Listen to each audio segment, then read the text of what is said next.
All right, good afternoon. It's an honor to be here. I haven't been to this conference before, so it's great to see a packed room. I hope you guys enjoyed the heart dissection. That looked like a lot of fun. In the program, this was labeled a demonstration. I talked to some sonographers. Super hard to do an echo demo with this many people. We can't really gather around a machine. So we're going to do this instead, and hopefully you get something out of this. All right, some basic learning objectives. I want to talk about, so the basics of an echo, different kinds of echo and what you get from an echo.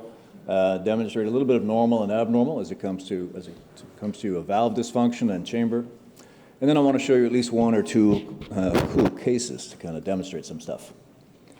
So the basics of echo are there's a bunch of different probes, and that really is the main terms that we use. So if it's a transthoracic probe, it's a transthoracic echo, transesophageal probe, intracardiac echo, or point of care. We don't do a ton of point of care here at Methodist outside of the ICU, but that's going to increase quite a lot in the next year or so. And then with the probes, there's a series of kinds of images that we get. The basic is either a 2D or a 3D ultrasound. So usually that means tissue. So if we're looking at chambers, chamber size, chamber thickness, chamber motion, that tends to be the 2D or the 3D part of the echo. And then if we want to look at blood, and that's usually blood speed, so how fast, what's the velocity of blood, we use something called Doppler. So that's just the basics. There's 2D and there's Doppler. Those are the two main components of what an echo is.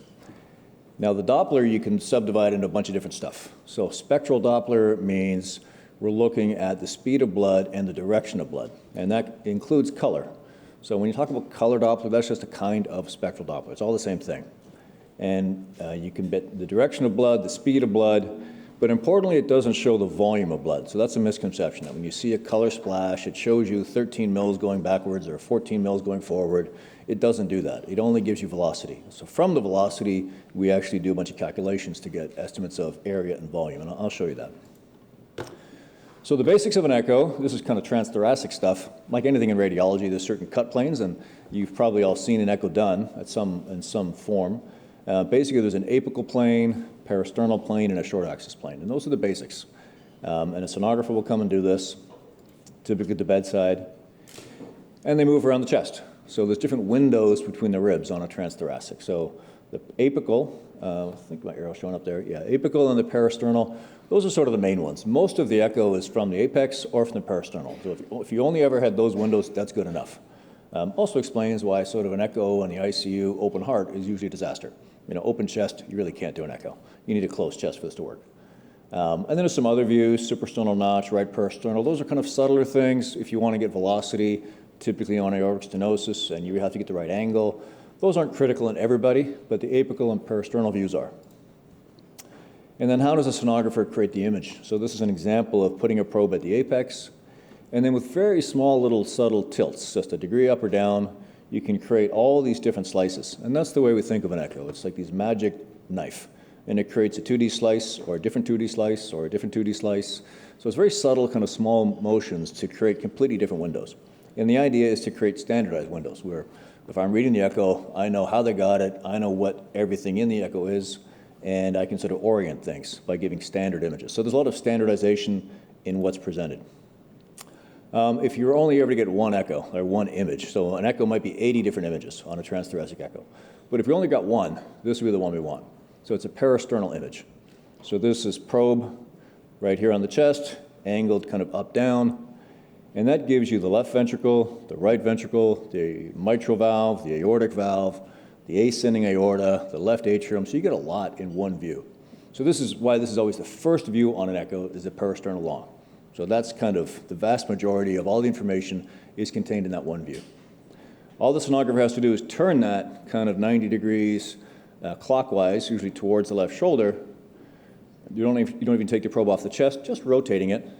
Changes sort of the magic knife. You get a different cut now across the base of the heart, and you get the aortic valve and short axis in the middle, the right ventricular outflow tract, the tricuspid valve, the pulmonic valve, both the atria and the atrial septum.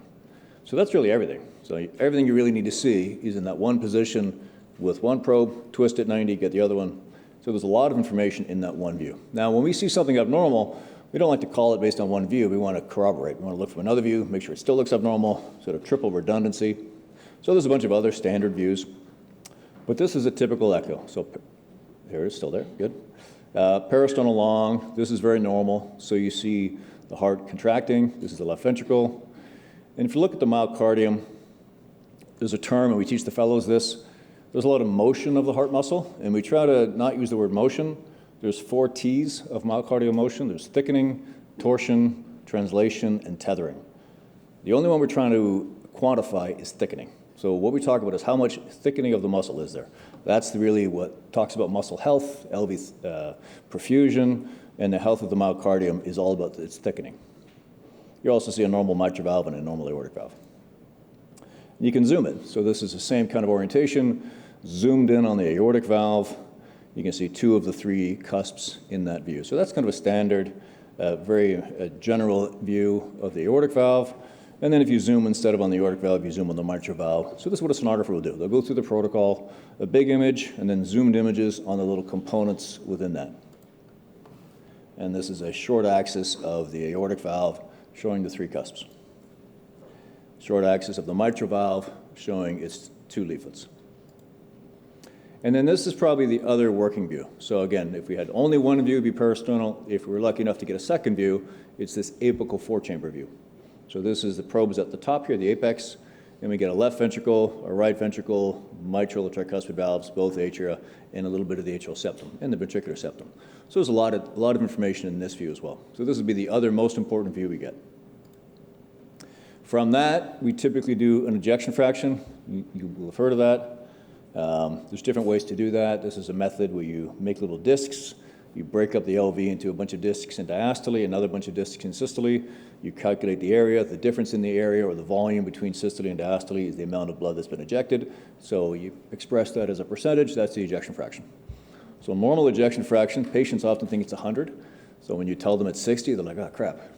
But that's normal. 50 to 70 is normal. 100 is actually bad.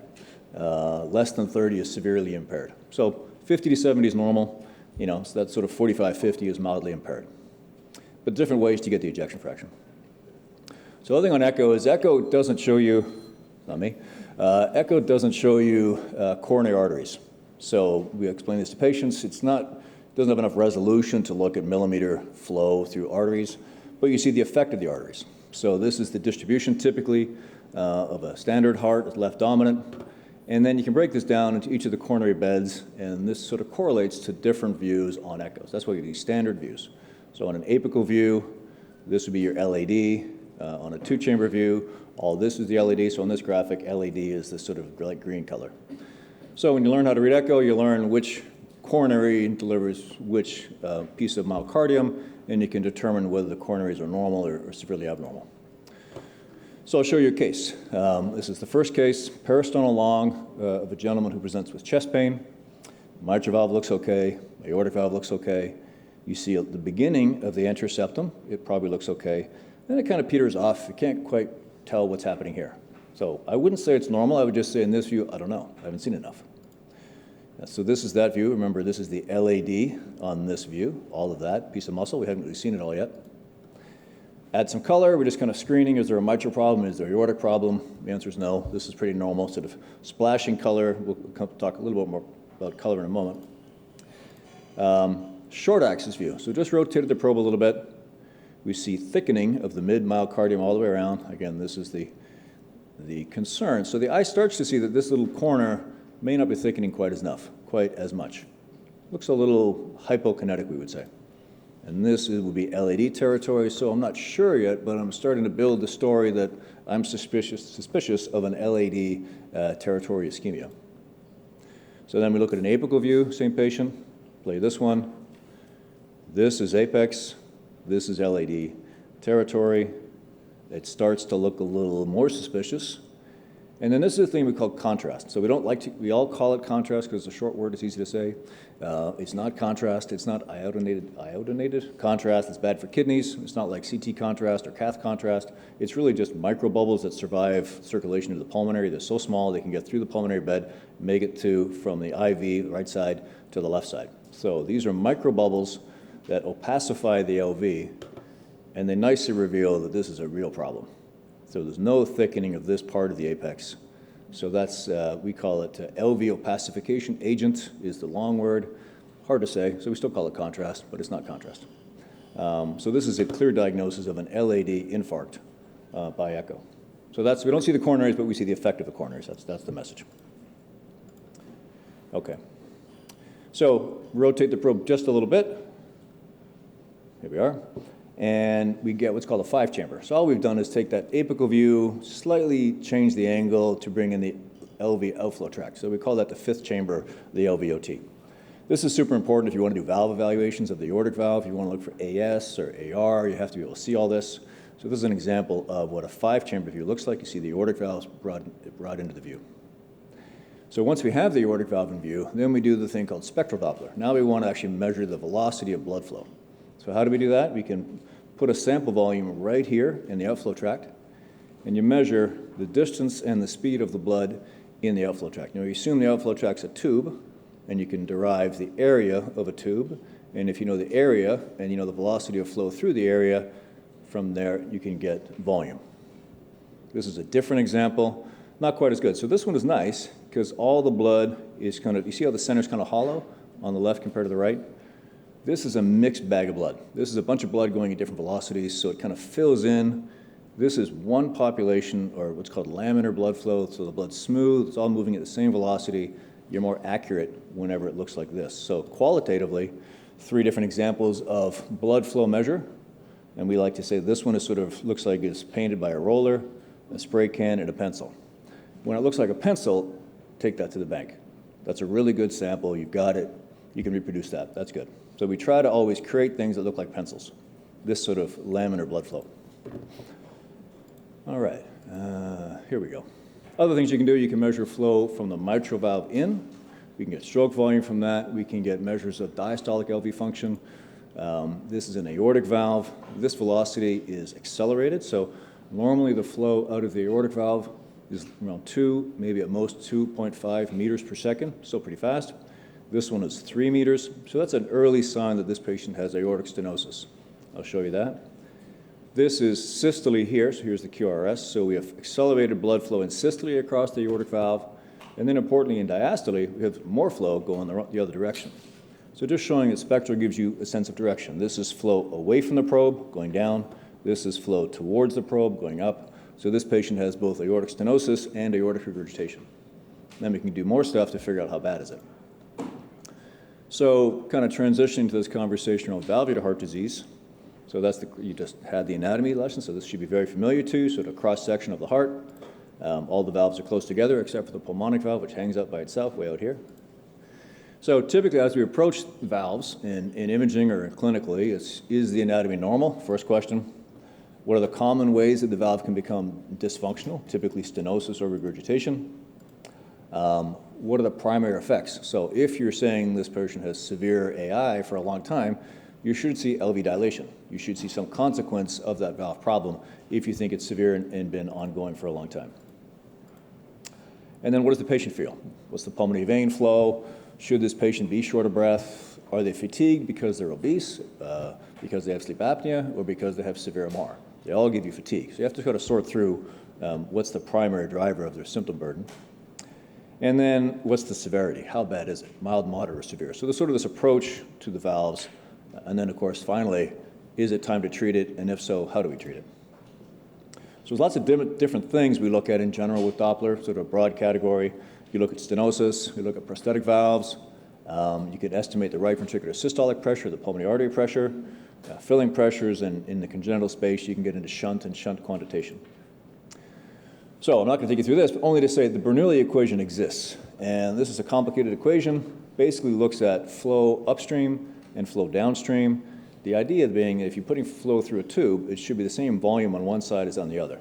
And if you pinch it in the middle, in this example would be aortic stenosis, for example, you know volume 1 has to equal volume 2. There's a complicated equation that none of us remember where the change in the pressure equals all this stuff, but most of it you can forget. So you can get rid of the viscous friction equation, you can get rid of this flow acceleration business, and we simplify all this to the change in pressure is 4 times the velocity squared.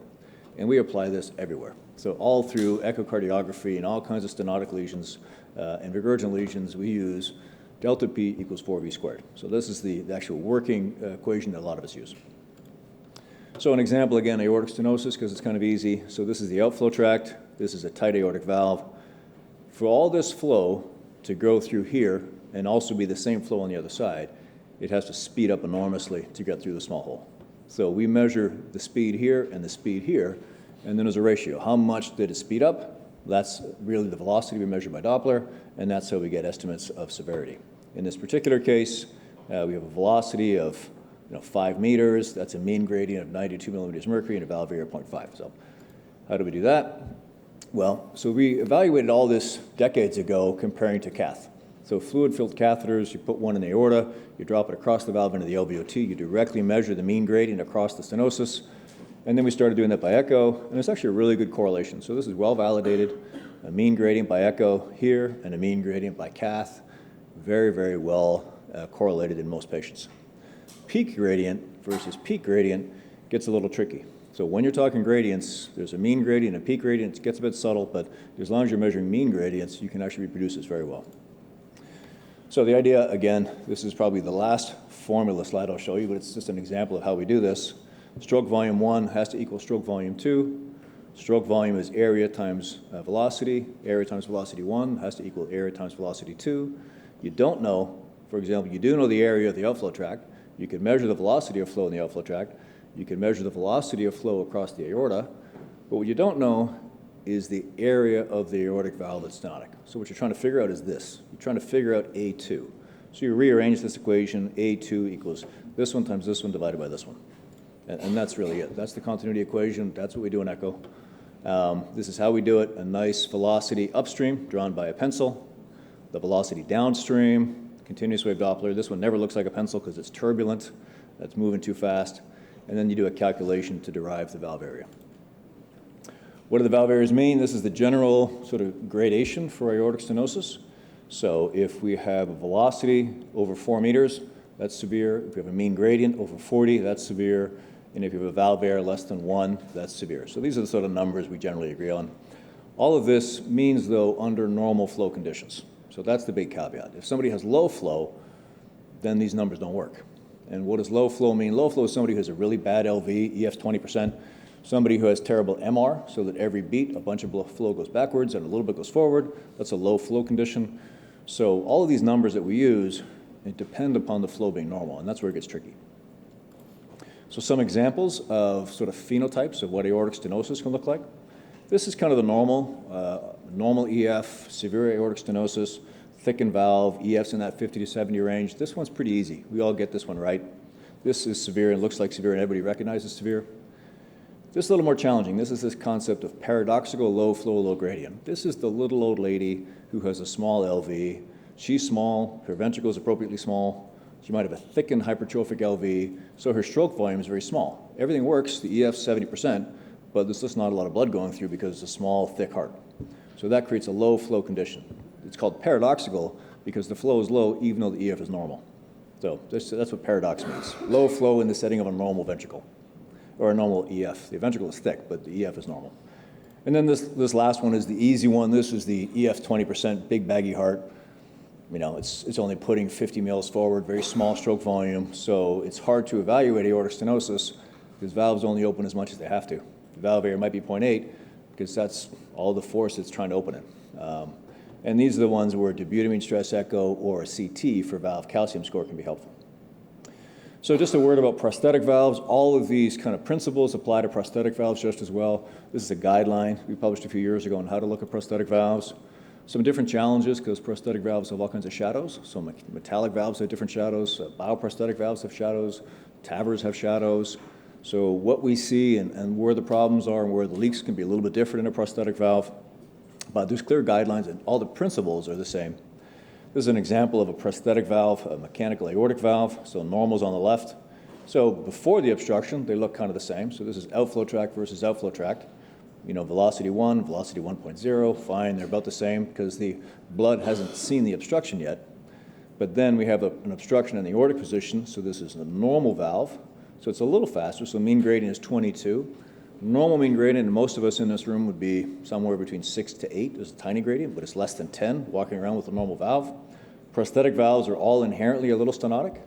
So prosthetic valve normally would be a gradient of around 22, but here the gradient is 80 on a prosthetic valve. So this one here is clearly very abnormal. So we apply a bunch of measurements and principles, but Doppler's Doppler, and so it's pretty easy to identify this very obstructed valve.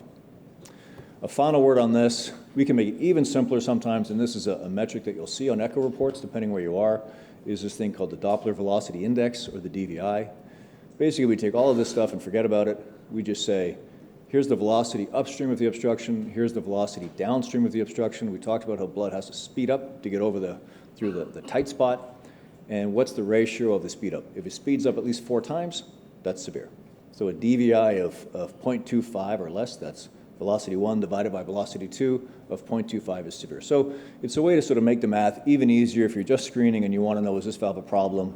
The Doppler velocity index is just a straight ratio of blood on one side, blood on the other side, how fast did it go? And that's a super simple, easy one that we use a lot. So this is a complicated area. I'll just introduce the topic. Patient prosthesis mismatch. This is the idea that the valve is working just fine. It opens as it's intended. It's just too small for the patient. So imagine these two characters. They both got a 19 millimeter valve. The little guy's going to do fine with that. The other guy's not. So the valve's not dysfunctional. It's just too small. So that they have a normal function. The EOA, effective orifice area that we measure by echo, is entirely right, but it's too small. And this becomes an issue when you start getting into things like valve in valve, or in the TAVR era, the surgical era. It's mismatch is never a thing with the valves you're born with. They're always right sized for you, but when you start replacing them, and you say you do a surgical valve replacement and you don't enlarge the size of the aorta, you end up putting in a valve that works just fine, but it's too small for the needs of that patient. Their stroke volume is much bigger, they want to do more, they're metabolically active, and they end up very high flow and a gradient. So there's other sort of cutoffs for what mismatch means, but I just want to introduce the idea. Valve is fine, it's just too small for that patient. We see that rarely after surgery, we still see it occasionally, but the more common scenario is you start doing valve and valve TAVRs. So this is the idea that you have a surgically implanted valve, 10 years later, it has deteriorated, and now it itself is either stenotic or regurgitant, so you can do another valve inside of it. But when you're doing that, you're sort of layering Russian dolls. One gets lined inside the other. So the valve's working, but it's getting smaller and smaller and smaller every time you do that. So then we have to make some technical choices of what kind of valve should we put in. Do we want to put a valve in that has a valve directly inside the other valve, or a valve where the valve is a little higher up in the aorta? So you're really trying to optimize the size of the orifice, so the hole that blood's going through. Okay, so let me show you, kind of to summarize a lot of this, I'll show you a case that none of you will see today because it will never happen today. But it happened a little while ago, and it represents kind of a rare natural history for ejection fractions and valves and Doppler. So this is a lady that we looked after here at Methodist. She had a very large pleural effusion, had thoracentesis, felt a little better. She had a huge lymphoma. It's like a 13 centimeter mass in her abdomen. She also had a murmur. It was all discovered sort of at the same time. The murmur ended up being aortic stenosis, but she had to start chemo. So she starts chemo for lymphoma. She gets an echo. Her LV, parasternal long, shows normal ejection fraction, but a thick muscle. Her aortic valve is here. It's a little chunky. So the apical view, EF is normal, LV is thick, hypertrophic in concentric remodeling. So the muscle's gotten thick because it's pushing. And this is what it's pushing. So she has severe aortic stenosis. This is the velocity of flow, 6 meters, 100 millimeter gradient, and a valve area of 0.4. So severe is 1.0. So this is like super severe. So very severe stenosis, and really had no symptoms, amazingly, except for the lymphoma. So she shows up like this in February 2010. The date matters because this is about a year before we started doing TAVR. So had we had TAVR available, we would have done things differently, but this is before TAVR. So that's why you're not going to see this again. So this was how she presented. Severe AS, normal ventricle. She feels fine. We actually had this debate. What do we do? All right, she's asymptomatic. She just started chemo. You really don't want to do a surgical AVR in somebody on chemo. Their sternum has to heal, all the blood issues that happen. So you'd have to interrupt chemo to do an AVR and wait a period. She didn't want that. She made the choice for us. She's like, no chance. Am I stopping my chemo carry on chemo, wait for the AVR. Do we do a valvuloplasty? That was what we would do before TAVR in somebody like this. She said no. So, okay, we'll watch her closely. Recognizing that severe aortic stenosis doesn't do well, patients don't do well, if your valve area, if your velocity rather, is over 5 meters per second. So hers is 6 meters. So this is super severe AS. Even if you feel great, if your velocity is over 5 meters a second, you start to die pretty quickly. So we all know this, and she knows this, but her choice is no intervention. So she keeps going. 4 months later, she's done 4 of her 6 courses of chemo. Now she's got no platelets. She's a little tired, but she's doing okay. We said, we got to interrupt the chemo. You're not going to make it. We have to do a surgical aortic valve replacement. She refused. Okay. About a month later, she's in the Woodlands. She's intubated. We get a stat call. She's really doing badly now, hypotensive. Now you can see her EF looks different. So her ventricular function is starting to fail, both views. It's not as strong as it was. Even with that very sick ventricle, we redo the Doppler. Now she's almost 6.5 meters. The valve area is 0.3. It's a pinhole. Doing very badly. This time, no choice. She's intubated, effectively in a coma. Husband says fine, so we do a valvuloplasty. And this is what happens. So just a balloon across the aortic valve, open it up a little bit. Mean gradient went from 100, over 6 meters per second, valvuloplasty, and we dropped the gradient in half to a gradient of 50. This was enough to get her off a vent. This was enough for her to survive. She went home for just a few days. Platelets were still bad. We had the same conversation. Once she had experienced an involuntary stay on the vent, she was quite keen to get an AVR at that point. She didn't want to do that again. So we did the surgical AVR, and you can see how her LV function came back, a nicely functioning aortic valve. So really sort of rare to see the LV do well, just be overloaded with pressure, I can't make it, and then to recover.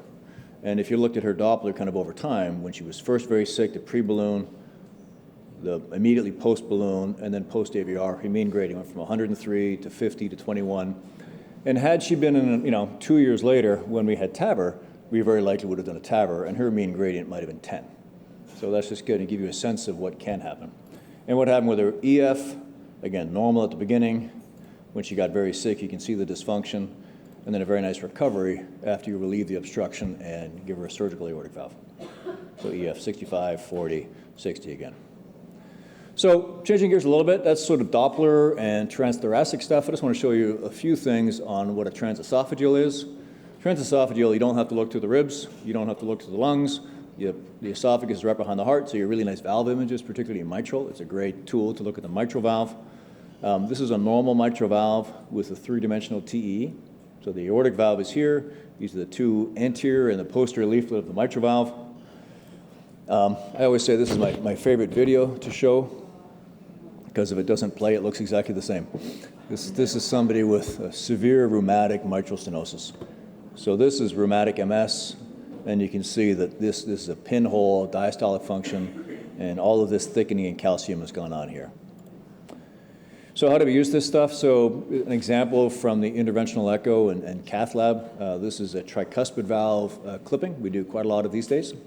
So these are transesophageal echo images, the short axis of the tricuspid valve. These are sort of the graphics from some guidelines about where the probe sits in relation to the heart and how we get the pictures. What do we do with this? This is an example of a triclip. So this is severe TR, somebody with a pacemaker lead. That color is not the volume of flow, but it's the direction of flow and the velocity of flow. And take my word for it, this is severe TR. This is a 3D TE used to sort of guide a triclip procedure. So we're putting a clip here on the tricuspid valve, and you can see it's sort of the device is sort of gripping the leaflets here. This is hopefully what you see. This is before severe TR, and after a clip goes on, you have just a little bit of trace TR. That's kind of a good outcome. That's the hope and the expectation for most patients. Sometimes they're quite challenging, particularly if they've already had a surgical aortic valve or a mitral valve or a pacemaker lead. If there's other hardware, that creates a bunch of shadows. Shadows in ultrasound can be challenging. So this is somebody who has a surgical aortic valve, kind of some extra shadows. You can get one clip on, but it's kind of hard to do a second clip because now you've got more hardware. That's a scenario where we'll have to go to intracardiac echo. So this is a ultrasound probe on a catheter. So the interventional cardiologist actually maneuvers this up usually the femoral vein into the right heart, occasionally to transeptal, but usually just sticks it in the right heart and takes a look. So these are pretty good pictures from an intracardiac echo. And this helps with grasping, and this is how we use it typically for, this is ICE for a triclip. And then, we get now these big categories. So we have, this is somebody with a 3D transesophageal echo, showing the 3 leaflets of a tricuspid valve, big hole in the middle here, and when it closes, that's the defect. You see all the color, that's all TR in the wrong direction. This is the TEER device. It's a little fabric-covered clip that pulls the leaflets together. We have these other options for transcatheter tricuspid valve replacement. So instead of clipping it, we can actually put in a whole new valve with catheters. And this is a different patient. This is severe TR, lots of color. This is an example of this particular device going into the tricuspid position. And then when it's all over, no TR, tiny little puff, fun color. So there's an example of sort of interventional echo and structural heart that uses echo, and particularly TE for these sorts of things. So my last slide, sort of summary, the basics of echo. There's a bunch of different types: transthoracic, transesophageal, ICE. We didn't talk about POCUS, but that's point of care cardiac ultrasound. That's coming. I think we're going to start using that more in acute care settings, in the ER and the ICUs. Two-chamber is really the chamber shape, the size, and the wall motion. That's how we use it, the two-chamber part of echo typically. Doppler is blood flow velocity. It's not volume. And then we can, flow area is calculated, and then once you have that, you can get volume of flow, which is derived. So I think I'll wrap up there, and if you guys have any questions, I'm happy to stay for a few minutes and talk about it. Thanks.